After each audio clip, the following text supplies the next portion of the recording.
ঈদের ছুটির মধ্যেই বিশেষ নির্দেশনায় আজ খোলা রাখা হয়েছে রাষ্ট্রায়ত্ত 4 ব্যাংক।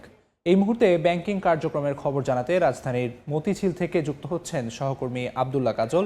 সরাসরি যাচ্ছি তার কাছে। ঈদের আগে টানা ছুটি যে ঈদের আগে পরে সব মিলে এই ছুটির মধ্যে ব্যাংকিং কার্যক্রম এবং লেনদেনকে স্বাভাবিক রাখার জন্য ঈদের আগে 28 এবং 29 দুদিনব্যাপী কিন্তু যে ব্যাংক সীমিত পরিসরে চলছে তারই আজকে একটু খবর জানাবো আপনার। আছি রাজধানীর মতিঝিলে সোনালী ব্যাংকে।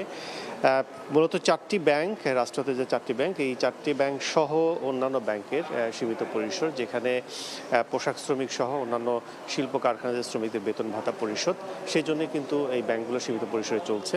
বলা চলে যে প্রথম পর্যায়ে কেন্দ্রীয় ব্যাংকের নির্দেশনা ছিল যে স্বল্প পরিসরে গার্মেন্টস সহ অন্যান্য খাতের যে শিল্প পরিষদ তাদের সেই সংশ্লিষ্ট শাখাগুলো খোলা থাকবে বাণিজ্যিক ব্যাংকের। পরবর্তীতে এমপিওভুক্ত স্কুলের শিক্ষকদের বেতন ভাতা কিন্তু আটকে ছিল দীর্ঘদিন, সেটি পরিশোধের জন্য আবারও কেন্দ্রীয় ব্যাংকের সার্কুলার হয়, রাষ্ট্র 4 ব্যাংকের সমস্ত শাখাগুলো খোলা থাকবে, অর্থাৎ শুধু মহানগর নয় এবং বিভাগীয় পর্যায়ে নয়, একদম রুট লেভেল পর্যন্ত যে শাখাগুলো রয়েছে রাষ্ট্রত 4 ব্যাংকের। সোনালী, জনতা, অগ্রণী, এই ব্যাংকগুলো কিন্তু 4টি ব্যাংকের সব শাখা কিন্তু খোলা রয়েছে তাদের বেতন ভাতা পরিশোধের জন্য। এবং সকাল থেকে আমরা দেখেছি যে মতিঝিল শাখায় কিন্তু সব ধরনের গ্রাহক কিন্তু এসেছেন।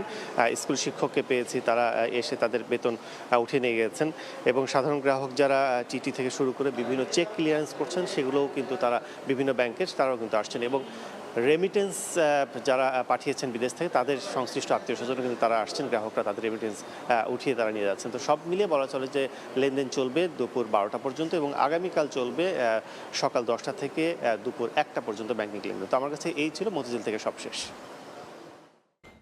সরাসরি যুক্ত ছিলাম রাজধানীর মতিঝিলে।